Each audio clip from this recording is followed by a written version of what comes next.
Welcome to The Queen's Lair, a lifestyle podcast. Get inspired by our latest tips and information about small business, entrepreneurship, natural hair, travel, food, and even relationships.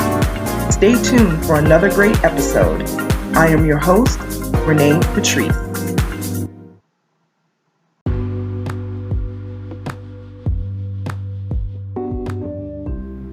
Welcome back, everyone. Thank you so much for tuning into my podcast once again. In this episode, I am going to cover some common mistakes that a lot of small business owners do. And even like the thought process behind why they do it. Because I've been a small business owner starting out fresh and new. I'm no longer a new business owner. I'm now a seasoned business owner. So I can tell you that these are things that I have actually done myself because I thought I was doing something. But these are just some, I don't even want to say pitfalls, but some of those things that you think that it's helping your business, but really on the back end, it's not. So I want to kind of walk through a few of these, and you can look at your own business and do some inquiry and see if maybe these are some of the things that you're doing. So one of the things is assuming that there's no other competition than you. Assuming that you're the first one to come up with said idea. Nobody else in the market is doing what you do. I can bust that myth right now. There is not an idea under the sun that hasn't been done before, that hasn't been seen before. Honestly, it is extremely rare to get that thing on the market, that product that we've never seen in life before. That probably almost never happens. What we have now in the market is build a better mousetrap. And I know some of you, maybe my more old school folks, have heard that saying, build a better mousetrap, right? That saying basically means is to take that old school thing, that thing that you know that has been amazing, and how do you make it better? Right? How do you take an existing thing and make it better? How do you take an existing solution and make it even more valuable than what it currently is right now? We can look at it from the standpoint of, I'm just looking out the window and I'm looking at cars. When you're getting your wheels done on your car, right? Especially when it's time to buy a new set of wheels for your car, tires, right? You have Michelin tires, which everybody knows as the gold standard, right? You have Suzuki tires, which is a little bit more lower on the totem pole. So if you think of it that way, just as you're getting maintenance on your car and you need new tires, are you going for the Michelin brand? Are you going for the mid-level brand? Or are you going for the more generic brand, right? All of the tires run, all of the tires work, all of the tires will serve you well, but what's the warranty on it? Is it 10 years or is it 3 years? You know what I mean? So you have to kind of weigh those things out, that good, better, best type of thing. They all work, but what's going to be the one that really lasts? And sometimes it's a little bit more expensive, but in the long run, it'll end up saving you money. Right? So what is going to be the thing that's going to sustain you for a long period of time and is not going to be a quote unquote Band-Aid fix? Right? So yeah, you have come up with what you feel is a new idea. No, it's not a new idea. There is competition out there, but what you got to do is figure out with this competition, what are they doing that may not sit well with people? What are they doing that may be a pitfall for some people? And if you become their competition and you do whatever that thing is that they don't do well and you do it better, that's what you want. So never go into a situation as a new business owner and think that you don't have competition. What you got to do is you got to look at your competition and solve the problems that they are dealing with. And I think I've said this before. Go into their comments, go into their reviews and see what people are complaining about.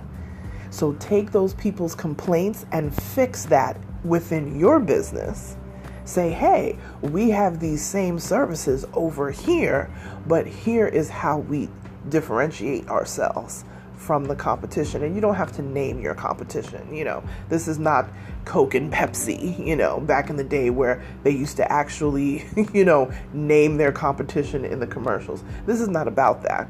This is about if you are suffering from XYZ, ABC, come on over here and we have the solution for that. Provide the solution and you will always have business, right? So never think that you don't have competition. You just need to find out what the competition is doing and you need to be able to do it better than them, okay?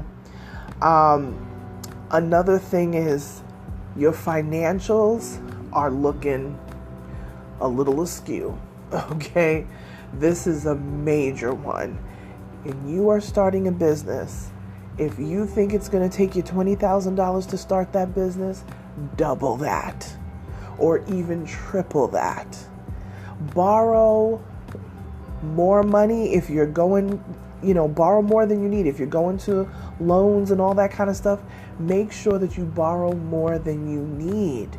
Don't borrow just enough. If you think that, okay, I've clocked it in at, 10,500 and you're going to borrow 10,501. No.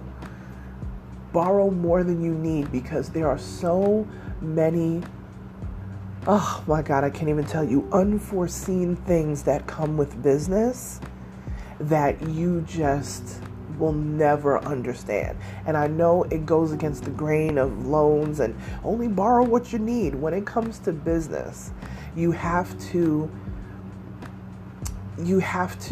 take in consideration what's coming down the road. And I will tell you, specifically when it comes to starting up your business, make sure you have more than enough of what you need. If you don't want to borrow a loan, that's fine. You can raise up your capital on your own, but whatever you think it's going to be in your mind, you need to double it.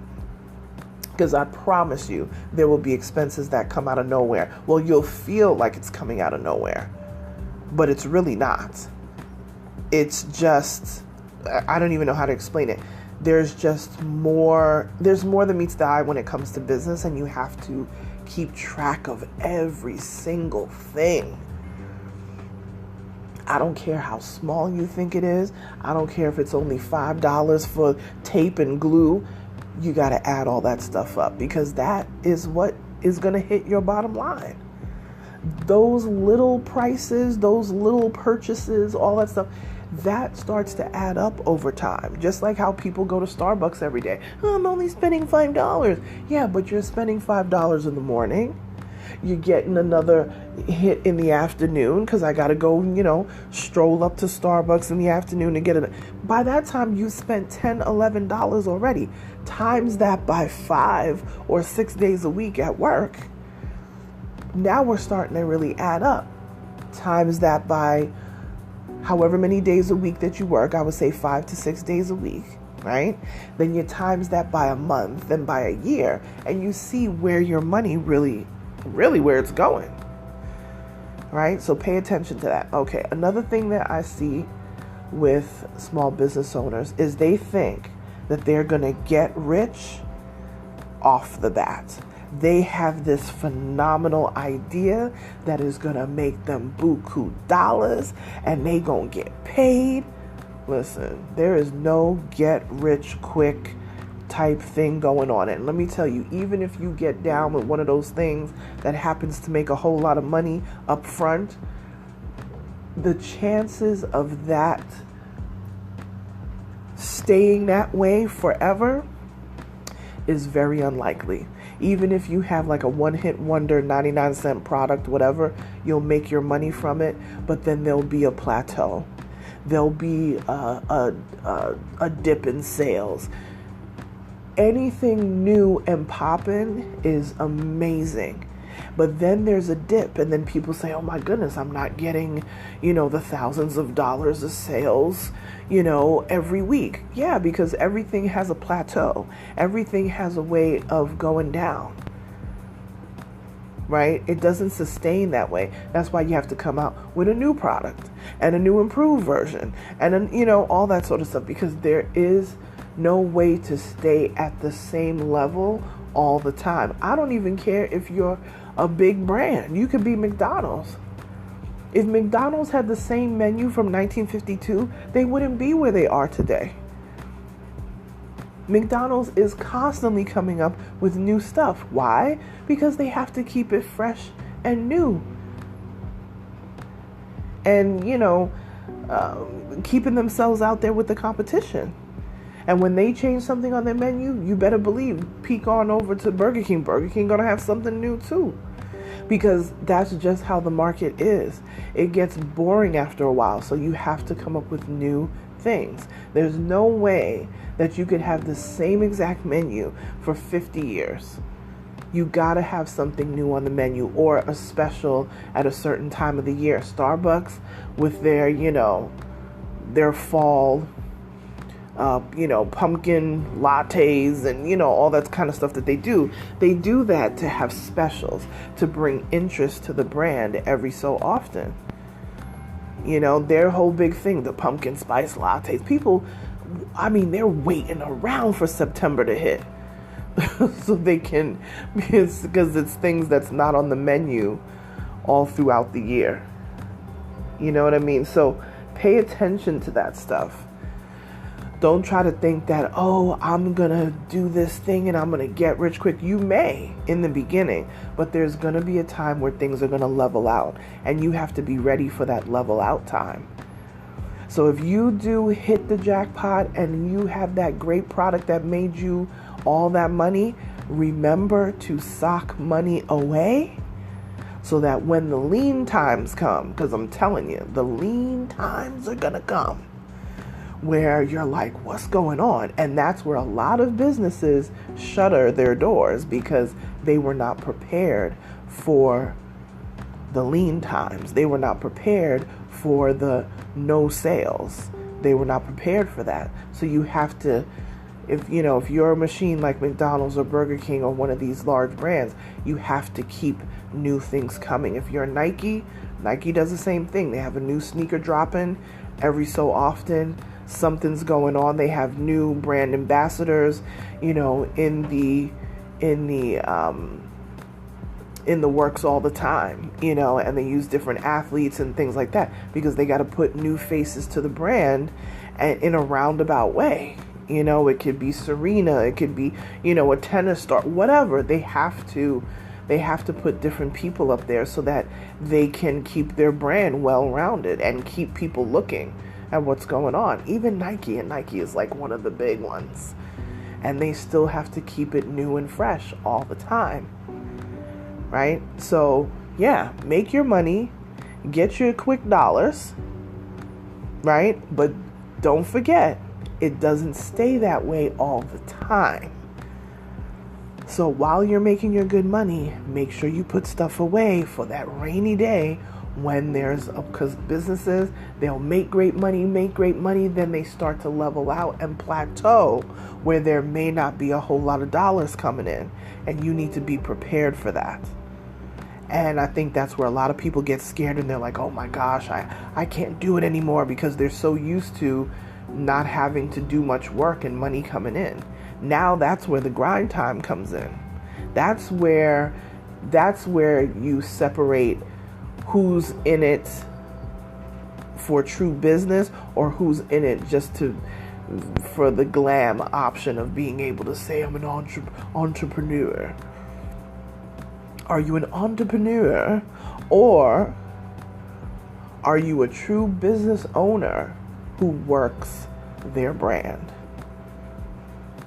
Because even if you're a millionaire or a billionaire, you can't just sit and just watch things happen. And I will tell you, during this pandemic, a lot of people realized that you had a lot of millionaires selling off homes and some assets and things like that so that they could weather the storm. Because we're talking, especially if you're in the entertainment business, you had 2 years of no Broadway shows. You had 2 years of no going in the studio unless you invested and had a studio in your home. All of those high touch point places was not happening. No barbers were open, no nail salons, no spas. You had to weather that storm, but you had to be prepared. You know what I'm saying? When you have a hot time or you came out with a hot song and you made money, remember to put away for a rainy day. That's where that saying comes from. Because the rainy days are going to come. And what we just experienced was 2 years of rainy days, honestly. People are just now popping up, going outside. This is year 2. So don't, really going into year 3, to be honest, because it was 2 years since we arrived at this crazy pandemic. It was 2 years in March. Because it was March 2020 when we all were on lockdown. So be smart about your business. Make your money, but remember to put stuff away too. All right, so don't get caught up in the get rich quick, type situation. Another thing is too, you're more than just your business. A lot of new business owners want to just cram business in your face 24/7. And I will tell people this is a mix that I tend to use. You can do what works best for you, but I tend to do 80% of teaching and sharing, and then 20% selling. So 80% is teaching, sharing, give people a reason to follow you, quality content, all of that. Right? And then the other 20% is selling. And let me just say this, and I've said this before, it's not that during that 80% time you're not selling, but it's not very apparent that you're selling because I'm not pushing things in your face. Now, when you go to my account, my Instagram account, I'm definitely selling to you 20% of the time, for sure. There are things that are on there that are straight up ads of me selling to you what my business is capable of. But in between that, you're going to get lifestyle stuff. You're going to get music. You're going to get recipes for food stuff. Anything lifestyle related is going to be there. You're going to get house decor, home decor, those sort of things. Because I'm a lifestyle branding executive. So this is what we do. But there are going to be times where I'm going to tell you about courses that we're selling. There are going to be times where I'm telling you about products and things that you may want to purchase. But don't let that be all the time. Because new business owners always feel like, I got to push the business. I got to push the business. Push more of you being a teacher. Push more of you being a real person and personality behind your brand. And believe you me, people will fall in love with your story. They will fall in love with you. And then whatever you're selling after that becomes a much easier pitch and thing that they want to become involved in, because now they're connected to you. And now you've captured them, and whatever product you come out with, whatever service that you're coming out with, even though that individual who follows you may not be interested in it, they will likely forward your name on to somebody else. Like, hey, you want to get this done, or you need this service or whatever. I don't necessarily need it, but you know what? My cousin was just saying the other day that she was looking for this service, and they will likely pass your name on. So become familiar with what your audience is looking for, what they want to learn, and how they react and how they engage with you. And that will actually help your business, because you're not just a business. You're a human being. There's faces behind these brands. You'll see a lot of major companies are connecting more with people on the one-on-one. Even on Instagram, you'll see they'll show their executives, and their executives will be like, hey, this is such and such, executive from Facebook or Instagram. And you're like, oh, that's who that is? Because you'll see their names all the time on banners and, events and all that, but we've never seen their faces before. But now when you see the face, it's like, oh, there really are people behind this business. It's not, robots, So be personal about your brand, be intentional about your brand, and don't make it business all day, right? So let's go over some of these things again. Make sure that you know what your competition is doing. Don't become obsessed with your competition. Look what your competition is doing, especially what they don't do well, and correct that in your business, and you will start to have people coming over to you, right? The next thing, don't think that this is a get rich quick. This is not a thing to the get rich quick. If that's what you're looking for, exit stage left, all right? Don't be business all the time. You can't. Share your story. Business and all of that will grow. And the last piece was, make sure that your financials are together before you start rocking with business, because if your finances are not together, you're going to have a lot of problems. I'm telling you, whatever you think it's going to cost for you to start that business, double it. Because at least you will have more than what you need. And sometimes you may, even when you double it, you may have just had enough, even if you double it. So whatever you think it is, if it's $20,000, double it. I can't stress it enough. These are all things that I've walked through and gone through in my business, and also clients of mine when they've come to me and, struggling because they're like, oh my gosh, I didn't know it was this hard. I will tell you this. I don't think that owning a business is really super hard. I think what it is it's tedious. And there's a lot of dotting I's and crossing T's. And that is where a lot of small business owners fall short. They don't dot their I's and they don't cross their T's. And that, I can't even tell you. I'm trying to keep y'all from the pitfalls if you don't have to go through it. Because it's very tough to come back and clean up things. That's where cost comes in. And that is one of the reasons why I say double whatever you think it's going to cost you to start your business. Because when you make mistakes, and you will make mistakes, a lot of times the mistakes are costly. And you don't have the extra wiggle room to clean up those mistakes. Right? So, all right, you guys, just a few tips, just things that are on my mind that I want to share with my audience. I know there's a lot of business owners that listen to this, entrepreneurs. I'm rooting for all of y'all. Listen, quite honestly, we got to root for each other. So I'm rooting for you. Me doing this podcast is a way for me to give back to my community. I say it every so often, but I'll say it again here. The major piece of my community who tunes in, I see you guys, is Black and Latina entrepreneurs. That is who my core audience is. And then after that, entrepreneurs of color, and then other entrepreneurs after that. I know that's who's listening. That's who I get emails from. That is who I get, messages and things that, come to me. So I am definitely very supportive of all entrepreneurs, wherever you are. But my core audience, I'm doing this because I am you. You are me.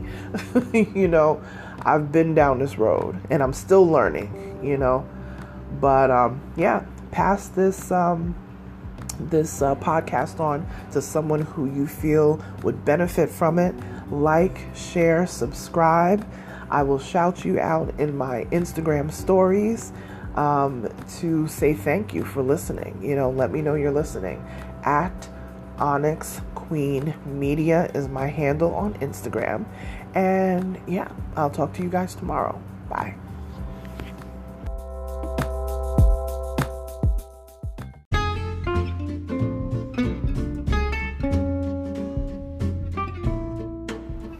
Online savings simplified.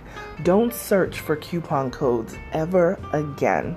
With one click, Honey's smart shopping assistant will automatically apply discounts to your cart in seconds. Save on all your favorite things. Easily pay less for products you're already buying online. It's as easy as 1, 2, 3. Join Honey for free. It takes 2 clicks to add Honey to your Chrome, Safari, Firefox, or Opera browser. Find savings in seconds. While you shop, Honey will find working promo codes across the entire internet, and you save instantly. With one click, Honey will apply the best deals to your cart. It's that easy. So what are you waiting for? Get Honey. Download it today. Visit our link, www.tinyurl.com/ONYXHONEY. That's www.tinyurl.com/Onyx Honey. Start saving right now.